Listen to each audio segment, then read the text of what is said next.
mas eu não me sinto com essa idade cronológica. Eu falei, gente, então o que importa é como você se sente. Existe muito preconceito, as pessoas ainda não entendem isso, as pessoas pouco falam sobre isso e vai sempre remeter àquela questão de abandono. Eu que cuido tá pesado para mim, mas o outro não quer que você coloque a mãe ou o pai, enfim, o responsável numa casa de longa permanência, e você que fica com tudo. O maior problema dos residenciais hoje são as famílias, é administrar os familiares. O ponto que a gente chega é idoso, idosa, morte. Essa é a finitude. Sim. Então esse é aproximar-se da finitude. Mas não precisa ser tão dolorido como a gente tem feito por não falar, não Absolutamente. pensar. Olá, estou eu aqui de novo, na sequência do bate-papo com a Ana Cristina, lembram disso? Na entrevista. E hoje tem uma novidade. Além da minha entrevistada maravilhosa, vocês vão conhecer também a Vanusa Oliveira, que é a dona da Qualiótica. Aliás, uma empresa familiar, ela e o marido, pessoas sensacionais, faz parte do grupo Somos Empreendedores, que eu também faço parte, mulheres de Niterói que empreendem, que são mulheres que são tão nativas assim, sou fã, é um grupo espetacular. E Vanusa Oliveira faz parte, @Vanusa Oliveira, Qualiótica, ela tem muitas lojas, querida, e a loja aqui no meu prédio, no Tifo, no prédio que eu tenho consultório. E eu conversando com ela, falei, olha, eu adoro óculos, mas não dá para ter todos os óculos que eu gostaria. Aí ela falou, então, vamos lá fazer uma entrevista. E eu falei, vamos fazer entrevista com óculos seu? Tô com um hoje dela, sensacional, Ferragamo, lindíssimo, tá? Então eu vou estar aqui nos episódios com óculos aqui da Vanusa Oliveira, da Qualiótica, que assim a gente fez uma parceria legal. Isso a gente está fazendo de parceria, tá? De novo, mulheres empreendedoras, mulheres empoderadas e que se ajudam. Vanusa, beijo para você, tá? Tua equipe maravilhosa, estamos aqui. Então, já com meu óculos lindíssimo, estou aqui apresentar minha querida amiga, essa jovem Michele Paz Leme. Ela vai falar um pouquinho dela e o tema é muito legal hoje. Vamos falar de gerontologia, trabalho com família, cuidadores e tem muito assunto aqui. Tá com você, minha querida. Obrigada por estar aqui mais uma vez, tá? Obrigada pelo convite. Aí. Jovem já nem tanto, né? Quando a gente se conheceu, eu era bem jovem. Mas hoje... Você sabe que tem uma coisa que meu marido fala que tem 71 anos, né? O Luiz fala assim, não, sou jovem há mais tempo. Mas eu acho que é legal ser jovem há mais tempo. Porque eu também me sinto jovem, mas eu só que mais tempo do que somos jovens, a idade cronológica. Jovens adultos, né? Cada vez mais. Acho que jovens é mais tempo mesmo. Tem jovem que nem adulto fica, né? Pois é. Tem... Fica adolescente, às vezes nem isso. Mas falando do sentir-se jovem, que eu converso muitas vezes com os idosos que eu atendo assim, mas eu não me sinto com essa idade cronológica. Eu falei, gente, então o que importa é como você se sente. O que você acha? Isso é isso? Fala um pouquinho de você primeiro. Fala de você. Como é que você chegou na gerontologia? Primeiro cheguei na terapia sistêmica, por você, né? Gratidão eterna por isso. Num grupo maravilhoso do CAPS, né? Exatamente. Pessoas que são mestres, uma família assim, CAPS. Maravilhosas. E há 5 anos atrás eu fui fazer uma especialização no Einstein, em gerontologia. Dentro da psicologia, eu comecei a atender mais idoso, focar mais em atendimento domiciliar com idoso, porque eu fui percebendo que eles também não gostavam muito de consultório, tinha uma certa resistência. E aí de lá para cá fui fazendo outros cursos, fiz pós-graduação em luto e rompimento de vínculo, até para também trabalhar essa questão da finitude dentro do meu público. E atualmente eu também voltei para o Einstein para fazer uma graduação agora em gestão de instituição de longa permanência, que é o meu projeto a médio prazo. Ter uma instituição de longa permanência. Isso é tão importante, né? Sim. A gente fala de comunidades, fala de vilas, de pessoas idosas, que elas mesmo, né, os amigos, os conhecidos se encontram e fazem, né? Isso, um condomínio. Mas isso é diferente, né, Michele? A instituição de longa permanência é um nome técnico, né? As pessoas conhecem mais como residencial sênior. Antigamente chamava-se de asilo, casa de repouso, e a gente vem aí tentando mudar isso, porque esses nomes assim não são mais falados, não existe mais essa terminologia, né? Embora algumas pessoas, infelizmente, ainda associem uma ILPI com essa questão asilar, né? Então, mas são coisas diferentes. Então fala da sigla. ILPI, Instituição de Longa Permanência para Idosos. Não é tão longa assim, geralmente, não, né? Por vezes não. As pessoas são muito idosas, já vão muito mais, pela tua história, muito mais o que eu tenho percebido hoje, assim, para você estar numa instituição de longa permanência, você tem que ter acima de 60 anos. 60? 60 anos, mas, como, assim, geralmente as pessoas estão acima dos 80, 85. 80 a mais, né? Exatamente. E por por vezes podem residir lá por 10 anos, por 15 anos, assim, eu tenho amigas que têm LPIs em outros estados, tipo, já há bastante tempo, e que têm residentes lá que estão lá, assim, desde o início, por 10, 15 Então, anos. você quer dizer que Mas o tempo de permanência, pelo que eu tenho observado, né, e escutado, é de 5 anos, assim, e a aproximadamente. qualidade de vida de estar num lugar de longa permanência, uma instituição? Porque eu tive assim, estou falando até de um caso que eu acompanhei, que assim, quando foram colocar a idosa, né, a mãe no caso, que os filhos resolveram que não tinham mais condição de ficar em casa com cuidadora, que é caro, Sim, é difícil de administrar também, exatamente. ela já não estava mais, não tinha mais consciência, realmente, não, o Muito Alzheimer avançado. avançado, então foi resolvido. Mas que foi assim, que olha que o Alzheimer é uma doença que pode ser muito longa, né? Mas ela Sim. teve assim, ficou pouco tempo viva. Aí acharam que ela entrou num estado mais depressivo, enfim, por estar afastado, enfim. Isso depende, como que é da questão da família antes? Tem. Tem alguma correlação da família antes também, não é um Não, pouco? sem dúvida. Além da Primeiro que, instituição. assim, eu acho que passa pela questão de você fazer uma desconstrução sobre você colocar um parente num local de residência permanente, né? Isso acho que já é a grande Que dificuldade. sai da Você família e vai aceitar para o isso, profissional. aceitar, porque infelizmente nós somos de uma cultura que existe muito preconceito, as pessoas ainda não entendem isso, as pessoas pouco falam sobre isso e vai sempre remeter àquela questão de abandono. Abandonei o meu pai, abandonei a minha avó, abandonei a minha tia dentro de um asilo. E não é isso. Hoje as coisas Então, mudaram e muito. como que você define para ajudar quem está vendo a gente, que não é Eu pouca acho que é você gente? perceber realmente até qual é o limite de você dar conta dessa gerência dentro da sua casa.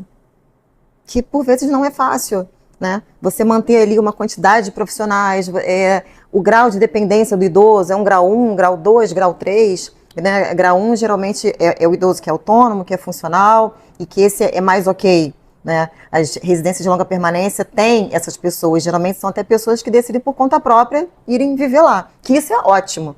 Quando vê que realmente aquela estrutura de casa, assim, eu não quero mais fazer comida, eu não quero tomar conta de uma funcionária, eu não quero fazer tal coisa, então eu vou procurar o meu residencial para viver. Esse é o melhor dos mundos. E eu espero que a gente caminhe para isso. Que as próximas gerações consigam fazer isso. Mas é maioria hoje ou minoria? Já vai no Não, caso. é a minoria. É a minoria. A maioria é grau 2 e grau 3. Já está no nível de dependência que precisa, exatamente, que precisa desse suporte, desse auxílio. E grau 3 é quando está também no Alzheimer avançado ou algum outro quadro demencial, né, que já está ali e não tem mais realmente condição da pessoa estar no ambiente familiar. Então, ou seja, a pessoa não decidiu que vai, não, vamos dizer assim, chegou a um ponto, né, que os filhos, família vão cuidando, mas que não tem essa decisão. Aí fica para a família decidir. Aí fica pensando quando os irmãos não se dão. Ou aquele que só fica um. Aí só um que cuida. Aí eu que cuido tá pesado para mim, mas o outro não quer que você coloque a mãe ou o pai, enfim, o responsável numa casa de longa permanência, residência de longa permanência, e você que fica com tudo. Como é que faz essa... Aí estamos falando de uma questão que é anterior a isso. Então, eu acho que isso, na verdade, não é tão bem feito ainda. Porque as pessoas estão começando a entender, e é curioso, porque as pessoas que eu conheço, né, os amigos que eu fiz ao longo desses 5 anos, que têm residenciais de outros estados, é ponto assim de total encontro que todos dizem, é unanimidade isso, o maior problema dos residenciais hoje são as famílias, é administrar os familiares, / funcionários, tá? Mas isso é outro assunto. E elas falam assim, o idoso é o que menos dá problema. Mas administrar a família é sempre muito complicado. Então eu, assim, por vezes agradeço de ter tido essa formação e que hoje eu estou utilizando para coisas que talvez eu nunca imaginei antes na minha vida, sabe? Vamos falar disso, pensar nisso, tá? Porque são coisas difíceis realmente de falar. Porque nós vamos para o lugar seguinte, o ponto que a gente chega é idoso, idosa, morte. Essa é a finitude. Sim. Então esse é aproximar-se da finitude. Mas não precisa ser tão dolorido como a gente tem feito por não falar, não pensar. E por outro lado, fiquei pensando, então, nós terapeutas de família, e eu fiz um capítulo de um livro, um desde de cinema que a gente já participou, que era do filme da família Savage, e traz a questão da fratria, ou seja, da irmandade. Irmãos que nem se viam, nem se conheciam, o pai teve Alzheimer, a mãe já não tinha mais, e eles tiveram que se unir para encontrar um lugar de pouco dinheiro, enfim. Ou seja, desencontros, e que Sim. podem ser terríveis. Sim. Porque essa relação de fratria e da irmandade é necessária, Sim. pelo menos para falar do que tem em comum. Igual a separação de pais, tem que falar de filho. Exatamente. Porque o filho foi a produção. Mãe e pai, a gente Exatamente. tem. Então, e muitos pais também, fala até um pouquinho disso, que também às vezes não estão ali, não fazem parte da família, até deixaram muitas questões difíceis na família, dependências químicas, abusos, e depois no final da vida retorna, tipo assim, agora você tem... cuidarem, aí faz o que também com isso, não é? É um outro problema, é um outro problema. Então, ou seja, nós temos vários pontos, como sempre, sistemicamente a gente vê, né? Não é um ponto só, né? Ficou idoso, vai colocar nesse... É tudo além de um custo razoável, né? É um custo bem de fato, não é um serviço assim com valor, por vezes não muito acessível, né, às pessoas. Tem instituições que são estatais, tem instituições públicas, né, tem umas filantrópicas, mas são poucas. Para muita gente, né? Imagino. Exatamente. E é um serviço também assim de alta complexidade, né, Ana?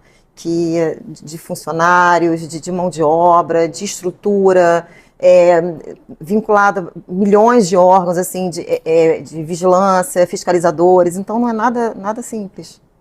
A gente não tem ensaio, não, a gente só pegou uns temas, então já estou até puxando um pouco mais, que é, como eu trabalho também com psico-oncologia, fiquei pensando agora, me ver aqui, dos pacientes oncológicos já, né, em cuidados paliativos, ou tem fim de vida, e que vão para um residencial desse, uma instituição residencial de longa permanência.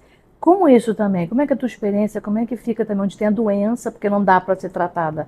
Porque hoje em dia os hospitais, na verdade, quando chegou a esse ponto, eles têm uma instituição, porque, por exemplo, no caso do INCA, que é estatal, né? Aliás, de excelência, tem uns órgãos que apoiam, né? Instituições religiosas, às vezes umas casas, enfim, quando não tem a família. E quando tem a família, geralmente leva para a família, né? Um bom senso, né? A gente sempre é consenso. E quando não tem e vocês ficam com a doença, como é que ficam com esse tratamento? Como é que é pela sua experiência? Eu acho delicado, sabe, Ana?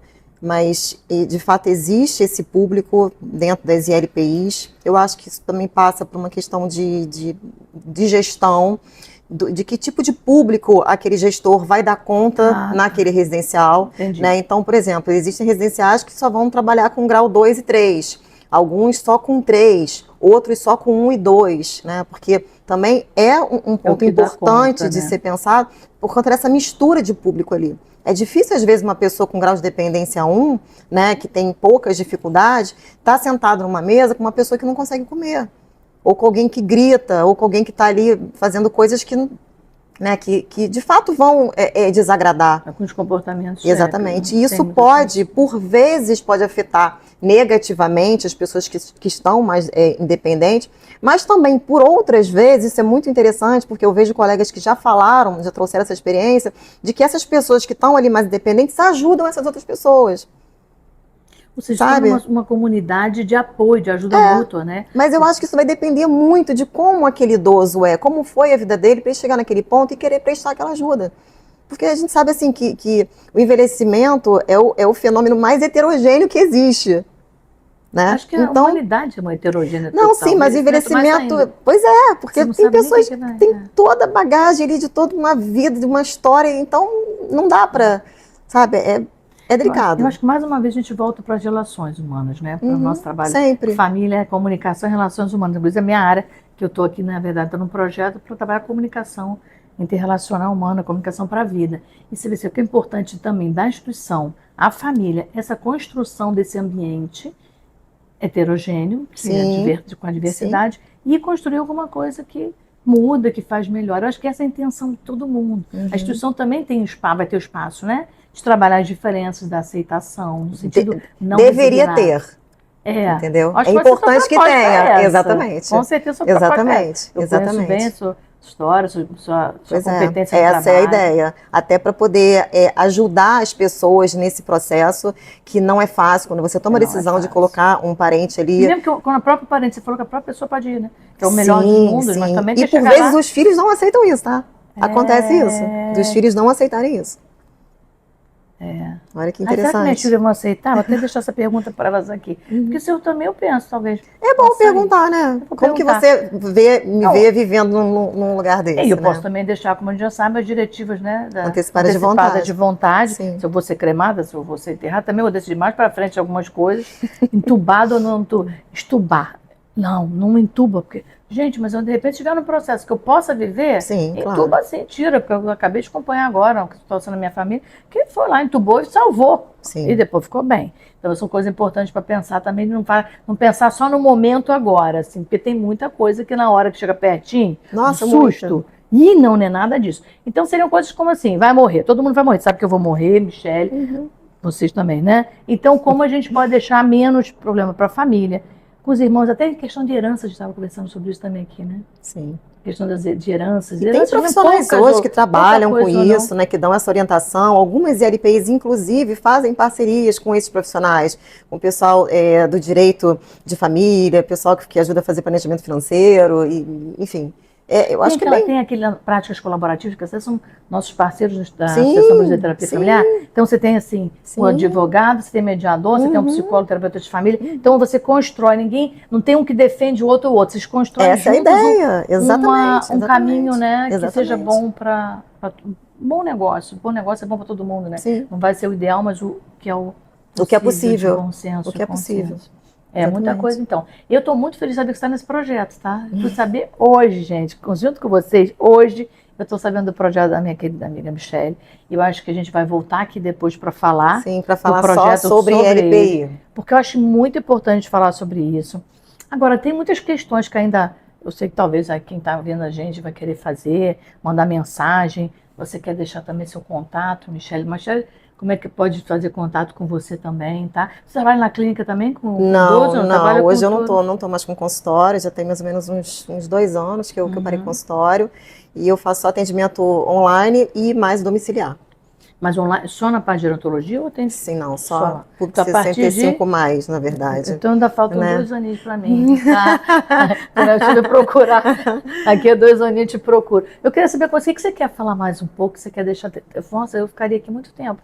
É muito assunto, né? A gente teria muito assunto para poder falar sobre esse processo de envelhecimento, sobre a dificuldade que é você perceber que você está envelhecendo, que você tem limitações, que algumas coisas que eu fazia antes eu não consigo mais fazer, que horas eu posso deixar de dirigir, que pessoas vão estar ao meu lado, que vão poder me dar esse toque, né? Olha, eu acho que você não está dirigindo tão bem, eu acho que você está fazendo isso aqui que antes você... Enfim, Ana, são tantas possibilidades, né? Quem a gente tem ao nosso lado que faria isso pela gente? Que você confiaria e fala assim, olha, você está se vestindo de um jeito que não está tão bacana. Em que momento a gente consegue perceber isso? E o batom que vai né? aqui? Exatamente. Isso é uma coisa que eu falo mesmo. O dia que o meu batom ficar totalmente fora da boca, me avisa, porque eu não vou usar batom, então eu vou usar aquele coisinha que eu não falo cor de boca. Assim, porque acontece, mas quem falaria isso para você? E você acha que você se sentiria assim, ok de estar escutando isso, por exemplo? Não sei, não. Pois então, eu acho que isso é uma coisa que passa, assim, é um processo que a gente deveria começar a pensar em que em algum momento isso pode acontecer. E que alguém, né, pode ter essa eu acho que seria esse cuidado, né? É um cuidado, exatamente. Cuidado para falar, e também o cuidado de essa não atenção, falar não é um cuidado. Entendeu? Não Exato, não é um ter cuidado. essa atenção justamente, porque a pessoa pode, eu vou estar, uma crítica, eu vou estar deixando a pessoa, sei lá, chateada, mal por conta disso, e não, é um cuidado. Mas como que a gente aceita isso? Eu fiquei pensando que eu estou passando isso, minha mãe tem 84, não quer morrer, não quer nem ir para o hospital, porque ela tem dificuldade. Ela sabe disso, não é nenhum segredo, ela já esteve até aqui falando. Hein? Então, mas estava pensando que ela gosta de dirigir. Né?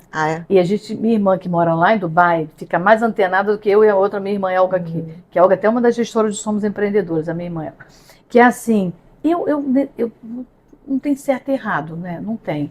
Mas eu assim penso, gente, se eu chegar aos 84 anos eu falo assim, não dirige mais não, esconde a chave. Isso eu não faço, jamais eu faria. Eu conversaria. Mas eu gosto de dirigir, eu gosto, pelo menos vou ali e volto. Eu não sei, acho que eu não tenho nenhum problema com isso. O que você acha disso? Vai bater o carro? Vai acontecer alguma coisa? Pode acontecer. Eu tive isso na minha família. Eu tive isso na minha família. Eu só penso, pensa só, tem certeza que vai dar trabalho pra gente. Vai ter problema e vai dar trabalho pra gente, no sentido, dar trabalho é que vai ficar doente, vai se machucar, se for o caso. Sim. Ou o carro vai ficar todo menos pior. Mas, assim, é esse sentido. Mas também, como é que se eu gosto de dirigir, eu ainda tenho uma condição, por exemplo, em lugar mais perto, não lugar Então, mais... mas é assim, se a gente pensar que esse processo, né, do envelhecimento, ele passa por essa questão de uma psicoeducação, de você, ao longo da sua vida, né, depois que eu fiz 40 anos, eu comecei a perceber, assim, eu sempre fui muito ativa, eu ando de moto, eu gosto de fazer um monte de coisas que eu sei que talvez num curto prazo eu não consiga mais fazer. Eu não sei se eu vou conseguir estar pilotando uma moto com 65 anos. Entendeu? Quando eu dirijo, eu fico atenta, né, nos meus reflexos, assim, nossa, será que daqui a pouco eu vou... mais cautelosa também? Eu fico. Do que já foi? Já, com certeza. Eu tô até no mundo, mas nem certeza. para de sapato alto. Mas eu acho que, pois é um exercício que a gente vai fazendo.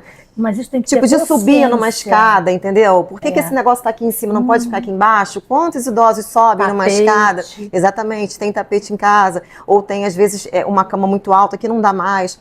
E a pessoa é super resistente a aceitar que aquilo ali não dá mais para ser. Eu acho que esse assunto não tinha para acabar antes, tinha que ser assim, porque é o cotidiano que a pessoa não abre mão, porque não se sente, mas não já se tem sente, exatamente. Olha, acha que é capaz ainda, ok, ela é capaz, mas não é capaz, vai subir numa escada com 80 anos. Porque a gente fica tonto de repente. Fica. Você sabe uma coisa que eu tô fazendo musculação mais, até porque eu tô sobrepeso, mas tô sempre ali, é sentar e levantar do vaso sanitário, você acredita? É, porque pensa, já aumentei meu como fala, o lugar de sentar. Aumentei um pouco do meu joelho, que eu tenho artrose. Sim. Mas eu, mesmo assim, com dificuldade, então a musculação toda na perna me ajudou muito a ter mobilidade.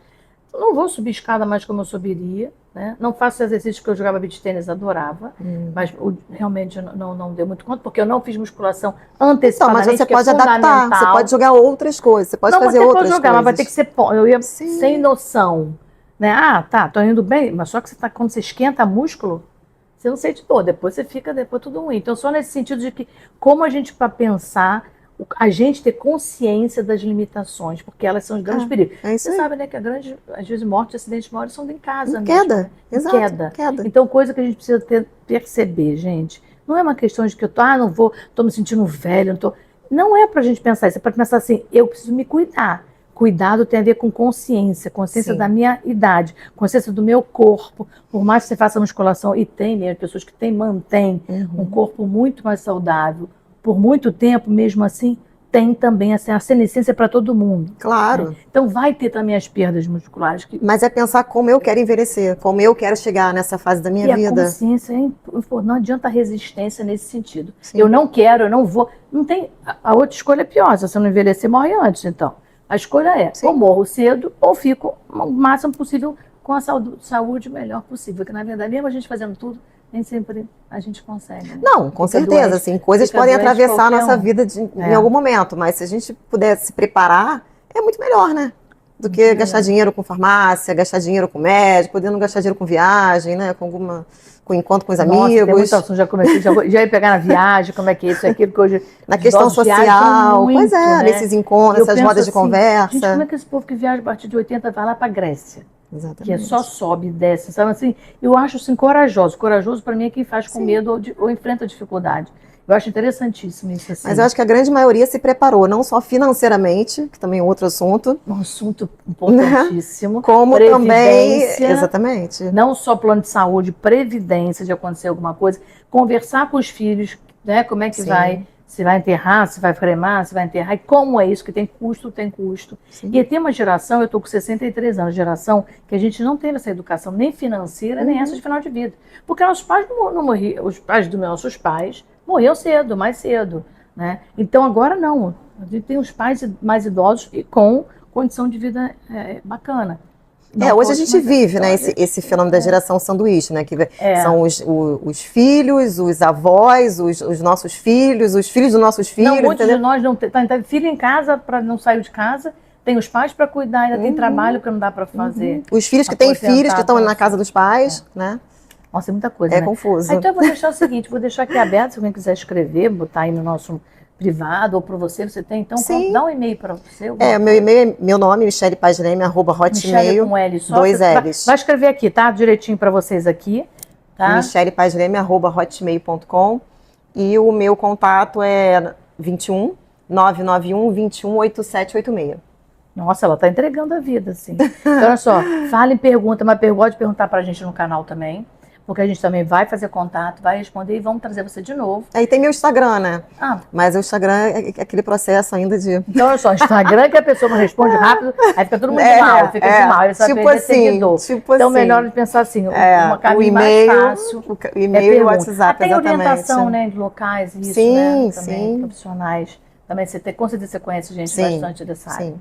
Tá bom? Tudo isso é possível. Então agradeço demais de novo você. Obrigada, eu que te muito, agradeço. muito, querida. Obrigada. Um beijo, despede aqui. Até a próxima. Tchau, tchau.